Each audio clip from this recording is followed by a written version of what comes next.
Welcome to the Political Philosophy Podcast. I'm Toby Buckle. What you're about to listen to is the second part of a two-part series with Professor Dale Martin on gender and sexuality in the New Testament, and perhaps the ancient world in general. So, you don't need to have listened to the first part to appreciate this one, but if you do want the context to that, you're more than welcome to go back and check that out. The first part is just called Gender in the New Testament, and in that we discuss exactly that, the role of gender, the idea of a gender spectrum in the New Testament, even some slightly weird ideas about, like, what gender will the resurrected dead be, and what was the role of women in the early church. So you're more than welcome to check that out. In this part, we go into the historical Jesus. Did the historical Jesus have sexual partners? Was he homosexual or heterosexual? And what did he have to say about sexual relationships and about the family? Now, I really always appreciate my conversations with Dale Martin. As long-term listeners will know, I did a 3-part series with him in season 1, which became quite popular, and I've learnt a lot from these conversations, and I think as much as anything, Professor Martin said Scripture, the ancient world, is a tool to spark imagination, looking at how differently different societies in human history have interpreted certain things and how different their beliefs have been, including their beliefs about gender, about sexuality, about sexual and romantic relationships. Considering how different those beliefs have been should be a tool to open our mind to the spectrum of possibilities for how we think about them today and how we organise our societies and our social norms today. So I've found these conversations to be both very interesting, just as an abstract unit of analysis, but also very useful as tools to opening our eyes to what is really possible in this space. And I hope you find them to be both of those things too. I did a Twitter poll, and I asked what people's religious views were, and unsurprisingly, the big majority of our listeners aren't religious, which was sort of what I expected. But I encourage you to listen to these anyway. I'm an atheist, personally. If you want to hear me quarrel about atheism with Dale Martin, go back to an episode called Postmodern Christianity, where we go back and forth on that. We don't do that here. But I'm an atheist, and I've got a lot of this out of this, and I would encourage you to approach it with an open mind as well. I have also heard from some Christians who've found these conversations valuable, so I certainly welcome that as well. As always, if you want to support this podcast, sharing episodes is always super valuable, and sponsoring us on Patreon is always super valuable. So you can just go online at patreon.com/politicalphilosophypodcast, and any donation level that you'd like to make. All of the costs associated with running this podcast are met by our listeners, which is wonderful and incredible. You're awesome people who should feel proud of yourselves. We don't have any sponsors, and we don't do any advertisements at all, because I think advertisements spoil the quality of podcasts. So if you would like to support us, please do check out our Patreon page, and as a reward for Patreons,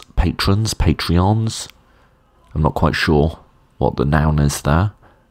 I'm going to be doing some sort of supporter-only bonus episode soon. I don't quite know what it is. I might just take on a particular topic. I might do audience questions. I could potentially do like an outtakes episode. So with this series, there was a tiny bit of audio I trimmed that didn't really fit in anywhere, but was still kind of interesting.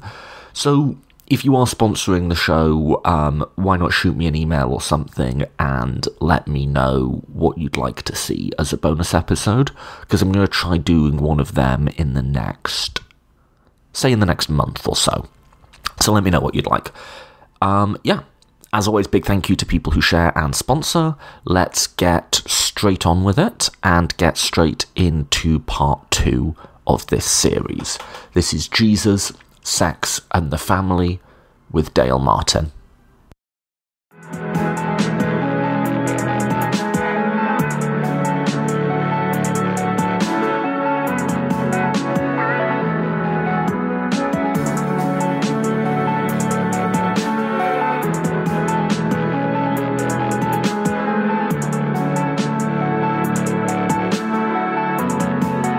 if we're just playing the historical Jesus game, that it's possible, probable, this is a real woman, no reason to think she's a prostitute, but a close companion of Jesus.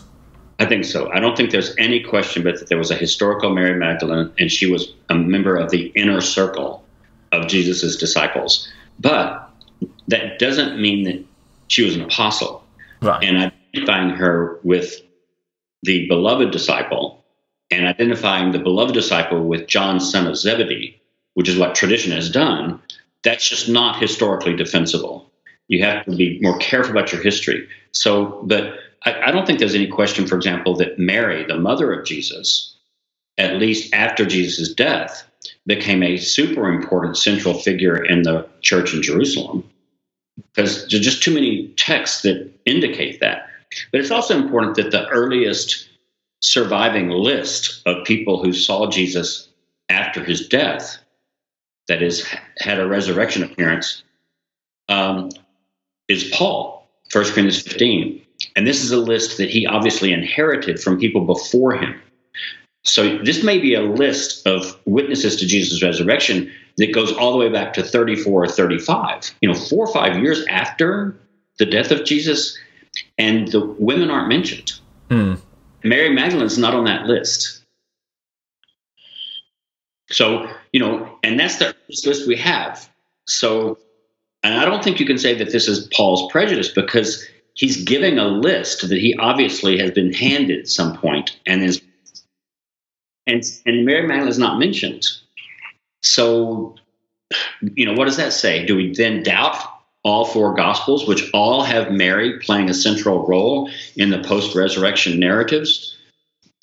It's just, I think it's just one of these historical things where you just kind of have to throw up our hands and say, Mary Magdalene is obviously a historical person, and she's obviously a central figure. Otherwise, she would not be mentioned so many different times. And you also just get the feeling men don't give women an outsized role in the narratives if it wasn't real. Yeah, why would they invent this, is the thing. And other people say, well, the list that Paul is handing on reads more like a legal list. These are witnesses in a kind of legal sense. Well, women couldn't be witnesses in a legal sense. So maybe the reason there aren't any women on the list, and Mary Magdalene's on the list, because legally they couldn't be eyewitnesses for this kind of thing. So some people have said that, but you go, well, that's a guess, but you don't have any proof of that. Talking of open guesses, my question with Mary Magdalene was less as an apostle, but more as her role that she's been, and it's not just Dan Brown, it's all sorts of things, as a romantic partner for Jesus. And again, we're playing with, this is just guesswork, right? Either way, do we have anything to sort of shade the probabilities? As I have pointed out, that's heterosexist guesswork. Right. You have a lot more possibility that when Paul's telling Thomas, here, put your 2 fingers here, penetrate my body, Thomas. I'm inviting you to penetrate me. Or when Jesus is asking Peter to love him, if he loves him, or the disciple whom Jesus loves in the 4th Gospel, and who lies on Jesus's chest, his tits, at the Last Supper, why not make those Jesus's partners? So okay, let's rewind, because this is the whole Sex and the Single Savior chapter, right? Is yeah, I mean, what can we say? So obviously Jesus's sexuality has been imagined a whole bunch of different ways. Probably most commonly as what I guess we today would call asexual. The most classical read is that he just didn't have sexual urges, which is sort of weird because a lot of other really important religious figures, I'm thinking of Muhammad or Moses or people like that, we know all about their sort of sexual escapades. Now, I guess you might say they're prophets and not God, full stop. But the traditional narrative of Jesus has always been that he just didn't have sexual urges. But then, of course, there's always been this undercurrent of imaginings. But then, if you wanted to try and get to, the history, there's a lot of touchy-feely descriptions of Jesus, and particularly his male apostles, right? That you Yes. just referenced. Yes. And basically, I've just argued that we don't know. We don't have enough historical data. It's not surprising that the historical Jesus may not have been married. As tradition has said that he may have been 30 years old or so. That's not a historical fact. It's just tradition, and it's in one of the Gospels. But it wouldn't at all be surprising that a 30-year-old Jewish male would not be married in this period. Because that's the argument you get from people who want to have some sort of conspiracy theory version of this, is that it would have been very remarkable if he'd been unmarried at that age. But you're saying that's not a People who say that are depending on rabbinic texts that come from 3 or 4 centuries later, which were encouraging marriage. If you look at, lots of studies have been done of funeral inscriptions, Jewish funeral inscriptions, or it was unusual for a woman to get to that age without being married. But men tended to marry women who were much, much younger than they. And so you could have a 30-year-old man easily marrying a 12-year-old girl. And he may not have been able to marry before then because he couldn't afford to. And there were too few women. Women died at a much earlier age than men. So there were not as many marriageable women of the age of 25 as there were marriageable men of the age of 30. So there's been a lot of demographic study using kind of funeral inscriptions and census things and that kind of stuff that showed, no, it would not be unusual for a Jewish man to be 30 years old and not married. Okay, so if we're going to play the historical guessing game about Jesus' sexuality, then there's no reference to him being married doesn't actually tell us that much either way. No. Okay, could we briefly cover, what do we call it, sexual aesthetics? Because Paul was a sexual aesthetic, right? Ascetic.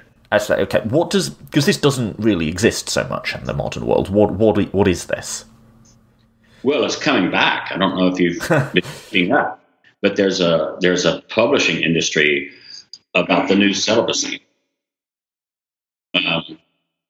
especially women claiming new celibacy as liberating. So there are several books in the last 20 years that have basically said we need to recover not some people religious asceticism, but other people just social asceticism, apart from any religious interest. So, in other words, it's a chosen celibacy. It's a voluntary celibacy. Yes. And in Paul, this is linked to a view of sex, all sex, as sort of polluting and contaminating. Well, that's debatable, but I would lean that way. I think that Paul is part of a much bigger movement that sees asceticism as being the way to be more masculine and in control. So if we know that one of the earliest writer and one of the earliest followers had this view of sex and the undesirability of it in some sense, would it be crazy to project that attitude back? And suppose, is that another plausible candidate for Jesus' sexuality, that he might have had sexual urges, homosexual or heterosexual, but that he chose to abstain for purity reasons, say? Well, the way I put it is I think there's really good evidence that the historical Jesus was anti-household, that he did not encourage the traditional household. But that I've also left open the possibility, well, did that mean no sex? Or can we entertain the possibility that he opposed the household but didn't oppose sex? And I think that's a possibility. Let's close with the household stuff. Before we do, I put a flag in. You said the heterosexual-homosexual dichotomy didn't exist in the ancient world. I mean, it just didn't, right? Like, in ancient Greece, it was quite normal for most men to have sex with both men and women, particularly young men. Yes. Do you want to say a few words about that? Well, we don't know what we can say about how many men actually did have sex with other men, but it certainly existed. And so we can certainly say that the cultural acceptance of male-male sex is all over the place in the ancient world. In other words, it's just not considered unusual or condemned at all, at least until late antiquity and maybe among some of the Romans. But the main idea was that you couldn't be male and be penetrated, especially by someone who's socially inferior to you. So the idea that a free head of household would be able to have all kinds of sex with his male servants or slaves, or his clients, for example, that is, men who are lower than he on the social scale, that was simply assumed. And in fact, you can just see how prevalent it is by reading Artemidorus's Dream Handbook. He talks about, has a whole chapter on what are the meanings of dreams by who you have sex with in your dream. And male sex is all over the place. Now, what's interesting is Artemidorus seems to place in the category of unnatural female sex, but that seems to be part of a category that he just can't imagine how it's physically possible to do. And he seems to think that, a woman can't really penetrate another woman because she doesn't have the equipment to do it. So that must be unnatural. So if you have a dream where a woman is penetrated by another woman, that must be unnatural. It's an unnatural dream and unnatural sex. But men penetrating other men is just all over the place. So we don't know how many people were actually doing it, although I would say that probably quite a bit, since it's all over the literature. And it doesn't matter whether it's philosophical literature or novels, Greek novels, Roman novels, discussions, dialogues, arguments. It doubtedly is going on, but how much of it is going on, who knows? Now, is that contradicted at any point in the New Testament? As there's bits of Paul, right, that can be read as like anti-male homosexuality. Oh, absolutely. I think that the Greek word porneia includes any kind of same-sex behavior. But that's a more general prohibition on a whole blanket category of sexual acts that would include homosexuality, but it's not a specific prohibition against it. No, it includes anything that the writer thinks is wrong. So it would include a woman penetrating a man. It would include a woman being on top. It would include masturbation. It would include having sex even with your wife purely for pleasure rather than for procreation. David Reed and Jennifer Wright Knust and I just published an article in which we showed that among Second Temple Jewish writers and early Christian writers, the word porneia had a very wide range of meaning. It basically meant whatever the writer thought was wrong. Which in Paul's case is basically like sex. Exactly. Period. So that brings us to the anti-family point in that... Well, I have to correct that just a bit. Because in 1 Corinthians 7, Paul doesn't forbid sex between a marriage couple. In fact, he says you should have sex so you won't experience sexual desire. This is one of the weirder reasons for having sex that I've heard. Yes. This doesn't sit easily on the modern libertine ears. This is one of my arguments that I've made over the years that probably most scholars find unpersuasive. But I think I've shown evidence that the Stoics also held this view, that you can have sex without experiencing sexual desire, and that's the goal. And I think that's what Paul is arguing for in 1 Corinthians 7. But he even says, if you're married, your partner may need to have sex with you And so she owns your body and you own her body. So it's a mutual thing. That's another weird thing, is that Paul, it's very unusual in the ancient world, he gives the woman in a married relationship authority over her husband's body also. And so he says, go ahead and have sex so you won't burn with passion. Well, burning with passion means having sexual desire. So he's basically saying, have sex so you won't have sexual desire. Now, I proposed this in an article, and it's in the Sex and the Sacred book also. It's been published in a few different places. And a lot of my fellow scholars just don't buy it. But a lot of the reason they don't buy it is because they think, that's just impossible. Well, is he saying so you don't have sexual desire while you're having sex? Or is he more like saying, get it out your system so you're not walking around horny all the time? Because the latter's at least intelligible. I think he's saying don't have sexual desire so you won't have so you won't experience desire, period. That seems psychologically implausible to the modern mind. Exactly, which is precisely why I proposed it. But then that also does lead to a view of sort of marriage as almost like a second best. The best is to just Absolutely. And Paul says quite explicitly, I would prefer that everyone be just as I myself am. And I think what he means by that is single and celibate. So Paul might almost show up as like an asexual in today's terms. Yes. So, but this is what's so weird is, so I used to work for HRC, Human Rights Campaign, which was a gay rights advocacy group during the time the whole marriage equality debate was going on.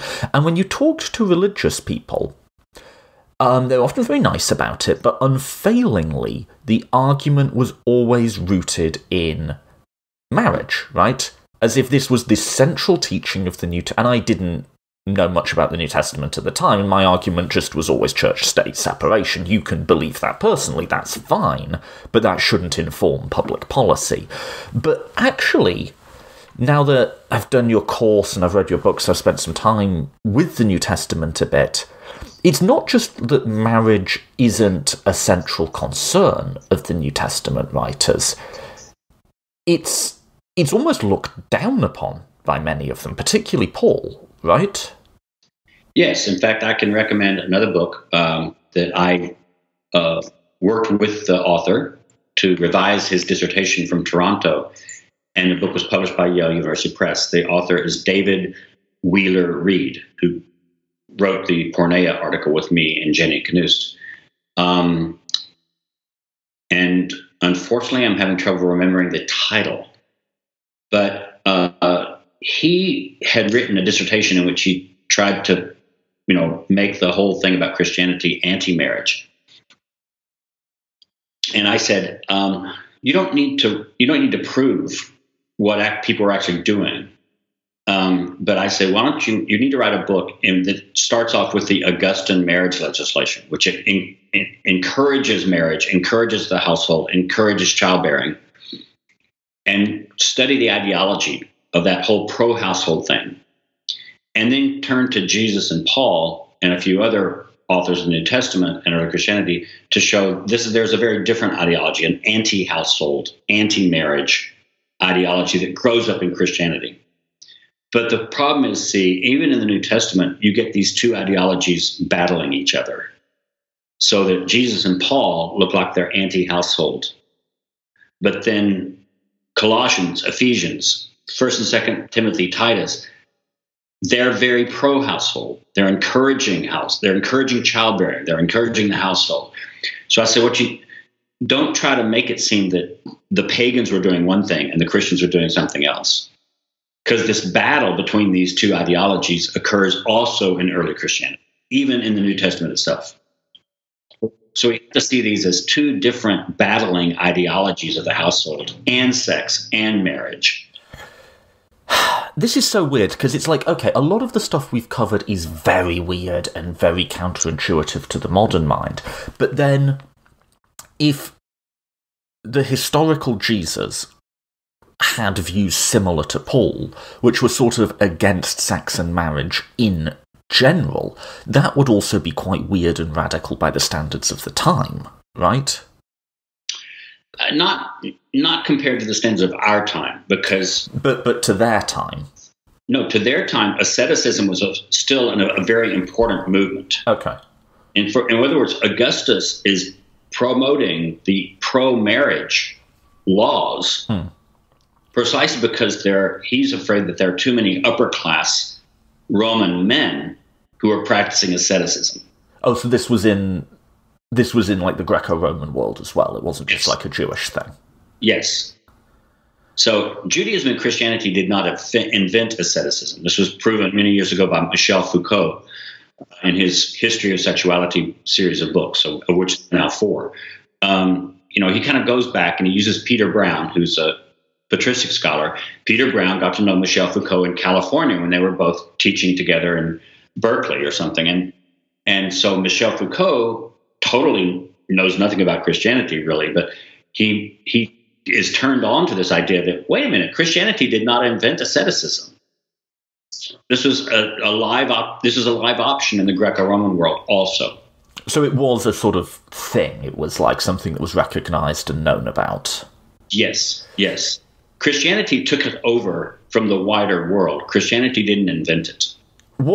So we know Paul because we have him in his own words. What's your best historical guess as to what the historical Jesus believed about marriage, divorce, and sort of the acceptability or permissibility of sex?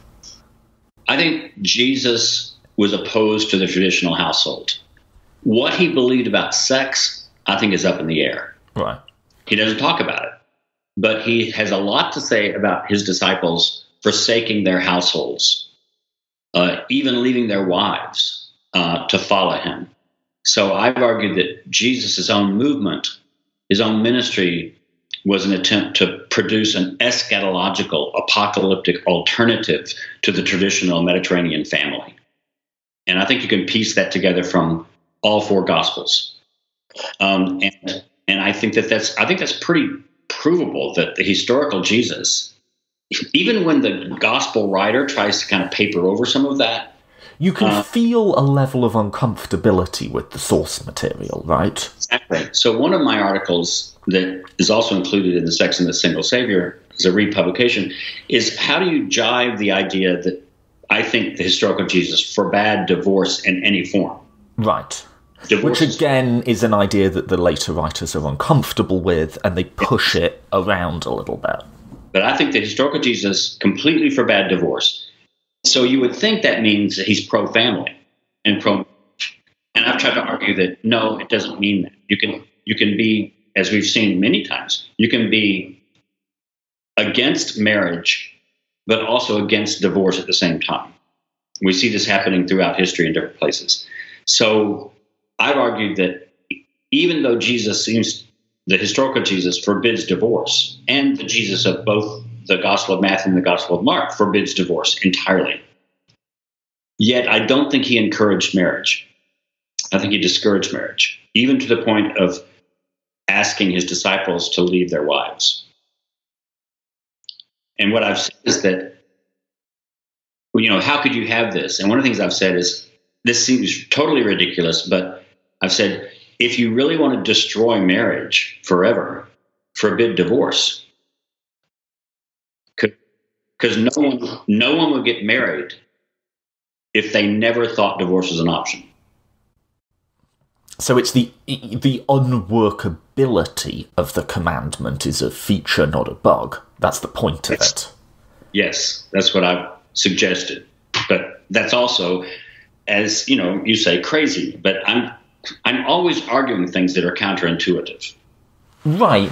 But, counterintuitive is kind of the ballpark when we're dealing with the ancient world, right? In that these people they're not like us. And it's not even like, the World War II generation was different to us. They're still, we can understand them in some way. These people are not like us who live in the ancient world. No, in fact, in my theology book, Biblical Truths, the last chapter on the church, I make a big point about saying that the idolatry for the modern American church, there are 3 idols for the modern American church. Capitalism, the family, and nationalism. And liberals and conservatives alike in the US, whether they're Christian or not, they believe those are the enduring values. Nationalism, we all have to be patriotic. We all have to be good Americans. Capitalism is the only way to go. There's no other alternative. And the family. We all have to be pro-family. It doesn't matter whether you're a leftist or a right-winger, you have to be pro-family in some way. And I've said Christianity doesn't support any of those three, if read properly. Or at least it's certainly the historical Jesus and the historical Paul. Right. Would be completely against all three of them. Yes. Which is like, and this sort of goes, I guess, back to the postmodernism, is I have no skin in the game looking at this. I can sort of say, Jesus might have been pro or anti-homosexuality. I mean, the category doesn't even exist then, right? Right. But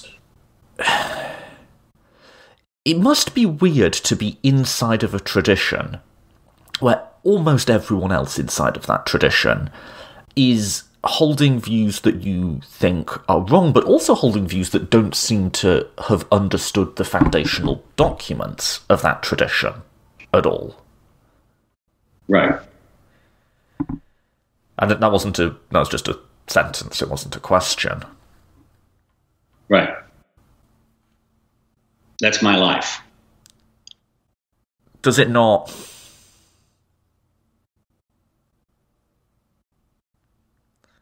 Do you not, go insane sometimes? How seriously Christianity is taken, and, No, it's because I'm right. Well, right, okay. I have the stubbornness of overconfidence. So that's just where you land with this. Well, I'm right and you're wrong, even if you're 90% of my movement. Because I'm not just talking about, homophobic Christians. Even liberal Christians, like you say, would place the family. Yes. Do you take a personal meaning out of that, then? I mean, in your life, do you... Well, yes, certainly. I mean, I'm not I'm a gay man. I'm not in a relationship now. But, if I were in a relationship with another man and he said, I want us to get married, I would be severely conflicted. I would probably say, let's please not do that. Really? Yes. And is that informed by your Christianity? Yes. And by Marxism and all other kinds of things that, modern state-sanctioned marriage is anti-revolutionary. It's just the promotion of capitalism. And it's, so the way I put it, and I put it like this in my book, is that once you allow either the state, let's just put it the state, once you allow the state to sanction one form of relationship, you by that very action are giving the state the right to outlaw every other form of relationship. No, and I mean, yeah, that's fine. I'm just thinking more like the fact that a particular arrangement is state-sanctioned doesn't make it wrong, per se.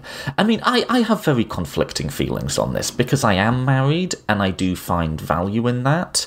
But that's... one, not anything I ever really planned to do with my life. It's just where I landed. And two, I don't regard that as normative for anyone else. I think we can go from this works to me, for me, to this works all too fast in these things. Right? Yeah, I keep wanting to go back to, so why does it work, though? One of the reasons at least it works for you is because it gives you privileges that it doesn't give other people. That's true. That's true, and it's also not just true in the sort of formal legal sense, right? It's not just true that, say, before we had gay marriage, I can access certain legal rights that a gay couple couldn't. That's true. It's also true in the more broader societal sense, in that having a two-income household is just a good economic arrangement for people who are struggling to enter the middle class. It's a good way of retaining wealth. It really is. But that's not something inherent to the form of the relationship. That is how our society is set up and designed, right? I'm not against people having relationships with one other people. What I'm against is giving the power to either the church or the state to sanction that. Right. I don't care who you want to fuck. Right. And I don't care who you want to live with. And you could live with one person and fuck somebody else as far as I'm concerned. I don't care. What I care about is giving the power to the state or the church to sanction any kind of relationship rather than other kinds of relationships. I mean, it would be as bad if we were in France, where the government basically just says, you can make any kind of contractual relationship with anybody you want to, even more than one person. We don't care. And we'll give you state, recognition of it if you need state recognition of it for something. But that's not the way it works in America. Right. And that's probably correct. I mean, my only thing, a lot of libertarians make this argument in that we just don't want the government in marriage at all. My only slight concern with the argument is there are certain things, for instance, to do with, say, immigration status or something like that, right? Where you do need the government to come in and recognise it, in that one of the main reasons I'm legally married to my wife, as opposed to just, in a relationship, I could give a fuck about, marriage as an institution, is that it means we can live in both Britain and America. The way I deal with all of these kinds of things is go to the root of the problem. The root of the problem there is not marriage. It's the immigration policies. And it's the same thing with children. People say, well, children, do better in a two-parent family because of economic reasons and security and all this kind of stuff. And I just say, well, then fix the problem about how we treat children in this country. Why should they need this private kind of support when every child in this country should be supported publicly? Right. I just find it interesting in that I've landed in a particular way of having relationships and living my life, which, I think there's two reasons for that. One is, like you say, it does give you access to certain social privileges, but I don't think I would have ended up in a long-term relationship for that reason alone. The other is it's just, you find yourself in love, right? And that's where you land. I find it weird, the idea that I would be informed in that decision by a reading of a religious text that was written 2,000 years ago, or even, let's not even say religion. I would find it weird that I would be informed by, say, a reading of a political ideology or something like that. Yeah, but now you're slipping back into foundationalism, and I'm not a foundationalist. Right. I believe that I start from some foundation, like a religious text, or some theory or something, and then go into ethics from that. Everything is all a circle. Everything is all mashed up together. I rather doubt that I ever would have read the Bible as I read the Bible had I not been gay and single. Explain the last sentence to me. I'm curious. I don't go from my ethics by some kind of intellectual reading of the Bible or anything else, philosophy, whatever. All of my ideas are a big mess of my whole life. What I'm arguing against is that you can move directly from a certain reading of the text to a certain politics. I'm just basically saying, for whatever reason, my politics are like this, and I can still use the Bible to inform them and to encourage them and to help them, to give them imagination. Scripture for me is a source of imagination, not a source of knowledge. Okay, I have one final question for you, because I'm trying to find it in your book, but I'm just going to sort of paraphrase you back to yourself. So this really parallels a thought I've been having, in that I've talked to moral philosophy about, to a lot of people who are really smart and really educated in it recently. And what I've argued is very much a morally consequentialist view, in that we want to have all these rules, regulations, side constraints. There's this like whole Kantian project of deriving certain principles from pure reason. And my argument is, when it really gets down to it, and when push comes to shove, the only things we can possibly care about are how we experience ourselves and how we experience other people in this world, and the avoidance of pain, and the desire for the best in ourselves and the best for the people that we love. And there's a passage, I'm struggling to find it, but I sort of almost underlined it when I read it, where you said, you know, you can read the Bible this way and get this result. You can read the Bible this way and get this result. You know what I mean? You can read it any number of ways.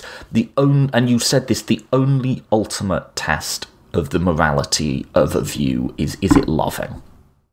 Yes, that's the Augustinian view. And if you look up Augustine in the Index or De Doctrina Christiana, which is one of the places where he expresses it, although he expresses it once, he says, no interpretation of Scripture can be a Christian interpretation of Scripture if it does not promote the love of God and the love of neighbor. But that, to me, just sounds like, which I'm saying this sounds like a criticism, but to me this is a positive. That just sounds like a straightforward foundationalist moral consequentialism. It's not foundationalist, but because the thing is, you can't know ahead of time from any text what the loving thing to do is. Right. And there's no prescription. You have to constantly struggle and say, okay, this is what I'm going to do in this situation. Now, is it the loving thing to do? Well, let's see. It's actually more an American pragmatism than it is foundationalism. Well, it's not foundationalist in the sense that you don't start knowing what the correct action is. But there's a lovely phrase from Henry Sidgwick where he says utilitarianism is the wrong word. What I mean is universal benevolence, which captures it a lot more nicely. And it is foundationalist in a sense, in that you're saying all of this other stuff, all these bells and whistles can go. What matters is us and how we feel. What matters is what matters, right? And how we feel, and that people are happy. And that's the bedrock. And anything that would conflict with that, you can sort of dispense with. That is a sort of, just to my mind, like, that's the best reading of the utilitarian tradition. And what I read you were saying was almost that, but in very different language. Well, yes, but what I'm saying is that through all of my work is that, you know, you can't just go from point A to point B in any of this. Scripture is a way to stretch your imagination. Live in the Christian tradition, and you read other Christians before us to try to say, well, what is the loving thing? What does love mean? How do we imagine love? And that might be through, you know, reminding yourself of parables, or reminding yourself of what Augustine says at some point, or reminding yourself of what Paul says. You know, we don't live in a vacuum, and we can't live in a prescriptive world.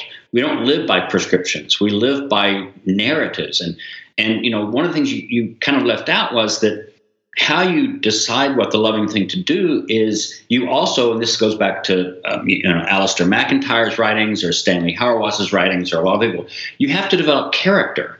You know, you have to develop your own character. And you're not an island. You're not a brain in a pool. You are an entire person. And so all of these resources you just said that don't matter, well, of course they matter, because that's how you form the person that you are. And you correct the person that you are. You know, why do I go to church every Sunday? Why do I stand up and say the Nicene Creed? Why do I go up in front and eat the body and drink the blood of Jesus? It's because all of that every week builds me. So, no, when I say it doesn't matter, I'm not saying we can dispense with history, and I think I'll come back to that point. What I'm saying is you can get abstract rules either coming from religion or some sort of philosophy that purport to be self-justifying, that just stand on themselves. And I do think there's a value in rules. If following a rule is a way to promote human happiness or to be loving or whatever you want to call it, then sure. But if the rule isn't, there's no point doing something for the sake of it. There's no point following a principle just for the sake of following a principle. That's what I'm saying when I say you can get rid of the bells and whistles. And of course, but you've got to think about the so-called rule, about the rule of love. It's not a prescription. You're talking about no. It's not. It's simply something you keep reminding yourself of. You just say it's the way we evaluate prescriptions, right? It's the way we think about if a prescription makes sense or not. It's not even that. It's that, I wrote this in my books because, if you have the kind of views about the scripture and about text and meaning and foundation as I have, people are always telling you, well, how the fuck do you have any idea whether you're doing the right thing? And I just basically said, well, this is something I remind myself of. I'm not saying it's going to produce the right results, because you don't even know what's the loving thing to do half the time. I said it's just it's a point you come around to every once in a while and just say, okay, let me remind myself of this. It's just part of the whole package of ways of being in the world. That's what makes it non-foundational, and yet it's a touchstone, let's say. A touchstone is not a foundation. It's still, I can't shake the feeling that this just sounds like moral consequentialism in very different language, and that's not a criticism. I don't have any problem with calling it moral consequentialism. Like I say, when people try to press me to identify myself theoretically and philosophically, I keep coming back to American pragmatism. But it's strikingly analogous to the moves I make to get ethical systems off the ground, which is to say, and I'm using very different language to you're using, which is I say, conscious experience and the fact of conscious experience is your fundamental axiom here. Yeah, I think, therefore I am. We know we experience things. And then you can broadly start to describe that in terms of what you might call desirability concepts. But those concepts are very vague and very imprecise and very loose and socially constructed with all of the history and whatever that goes into that. And so even saying something is desirable is to inject a level of uncertainty in that you've got to, acknowledge, in the same way as you say you don't know what the loving thing to do is, right?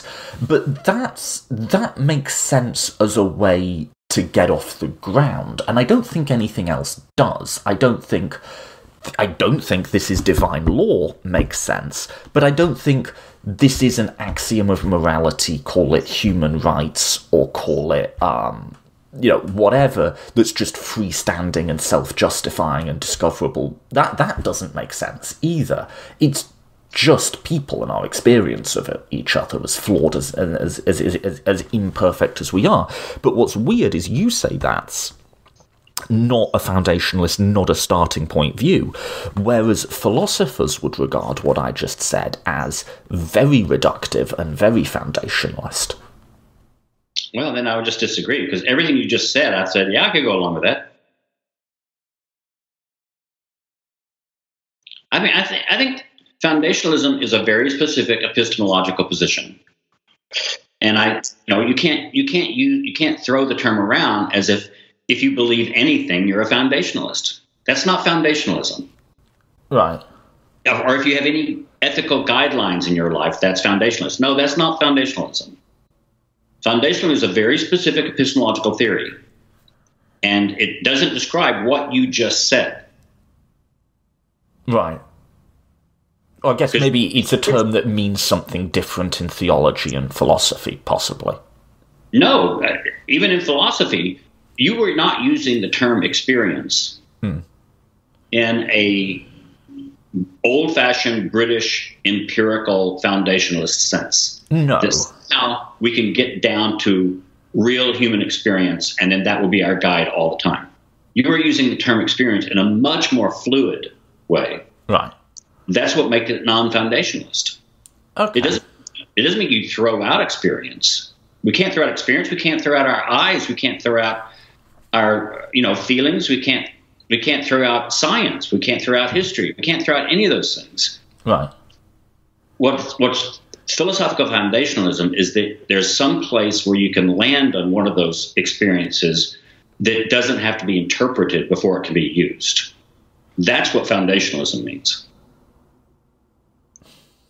There's a can of worms we're not going to get into there. But, I mean, in other words, you don't throw out experience. But the foundationalist way of my experience is that I can somehow dig down to my experience that doesn't have to first be interpreted to be meaningful. I would say there's axioms, right? Now, there's two levels of axioms. This is how I think about it. There's your true axioms, and then there's your political axioms. Your political axioms exist because you just have to fucking do something in that space, and so you just say, well, this is where we land. But then there's, like, axioms. I would say that the fact of consciousness is pretty axiomatic for me. I'm overly impressed by the I think, therefore I am statement. Like, it seems you can get, as soon as you start applying language and desirability concepts, you get all sorts of uncertainty built in. But the fact that we are experiencing the world seems axiomatic to me, and it doesn't seem something that's in need of... That is a starting point that's not in need of interpretation. I think I disagree, and it's because maybe we're just using the term experience in two different ways. Possibly. I think I'm experiencing when I'm dreaming. And I wake up and realize that everything I was dreaming is completely wrong. Right, but there was an experience. Yes, but it isn't deniable. It has no relation to me to the truth by which I need to live. I don't live by truths that occur to me in my dreams. No, but that you have dreams isn't doubtable. And that is yes, but I think, therefore I am doesn't mean that. I experience, therefore I'm alive? Well, maybe, but then what do we mean by alive? And what do we mean by experience? I just don't think those things mean anything when it comes right to it. Because experience is just whatever happens to be going on in my brain at the time. And I know full fucking well that's not reliable for truth. Right, and I don't think you're ever going to get moral truth to the same epistemic confidence that you do for science or something. But even, okay, we're not going to do philosophy of science, because, like, there I do lean a bit empiricist in a way that you're going to tell me I'm being, I don't know, whatever. And I think that is the uneasiness people have about the postmodernism thing, is they want to retain some set of starting points. They don't just want it all washed away. That's what anti-foundationalism means, is we're going to throw out the idea of starting points being any way epistemologically reliable. So, of course, we have starting points. I have a starting point when I wake up in the morning. It's just I'm not going to give whatever my thought is when I wake up in the morning some kind of epistemological prescriptive status. But you need, in the process of argumentation, you need premises, and there are better and worse premises that you can appeal to. I think that's what people are afraid might get swept out with the bathwater. But, and we're going right back to what you said before. What judges a better from a worse premise? And I would go right back to what you said. It's what it leads to. Does it produce truth, or does it not produce truth? All right, so I guess we should wrap up. Sorry, I always keep you. You shouldn't be interesting. Thanks for doing this again. I always enjoy these. Yeah, it's a pleasure talking to you. Likewise.